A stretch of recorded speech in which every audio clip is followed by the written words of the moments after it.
આની અંદર એવા પ્રકારની દવાનું આપણે 2-4 અલગ અલગ પ્રયોગ કરાવ્યા છે કે જેની અંદર કાસુબી ગામાઇસિન સાથે કોપર ઓક્ઝીક્લોરાઇડનું મિશ્રણ એક કંપનીનું આવે છે. એનો આપણે 30 થી 40 ગ્રામ પંપમાં નાખીને છંટકાવ કરાવ્યો અને એની અંદર 4-5 કે 7 દિવસની અંદર આમ પરિણામ થોડુંક 40 થી 45% જેવું પરિણામ મળ્યું છે. એક પ્રયોગની અંદર આપણે ક્લોરોથેલોનિલ જે આવે છે એને આપણે પંપ દ્વારા છંટકાવ કરવામાં આવ્યો, 1-2 પંપ એના પણ છાંટ્યા છે. 35 થી 40% જેવું એમાં રિઝલ્ટ આપણને જોવા મળ્યું છે. અને હેકર્સ અને વાયરસની પડીકી ને એ બધું આપણે ઇસ્તેમાલ કરાવ્યો છે. તો આનું રિઝલ્ટ કેવું મળશે એ આપણને 2-5 દિવસ પછી ખબર પડશે. થોડું ઘણું જે અગાઉ કરાવ્યું હતું એમાં 40-45 કે 35% જેવું રિઝલ્ટ મળ્યું છે.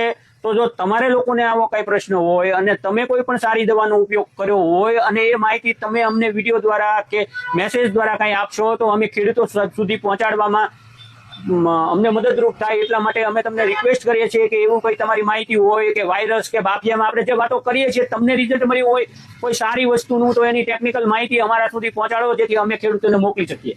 બરાબર, આપણે કોઈ કંપનીનું નામ કે જાહેરાત કરશું નહીં, કોઈ પણ કંપનીનું કંઈ કશું આપણે એડવર્ટાઇઝમેન્ટ કરવામાં નહીં આવે, ફક્ત ટેકનિકલ માહિતી આપવામાં આવશે. એટલે મિત્રો તમને વિનંતી છે કે તમે આવો કઈ પ્રશ્ન હોય તો અમને ચોક્કસ તમે જણાવો. તમને રિઝલ્ટ મળ્યા હોય તો એ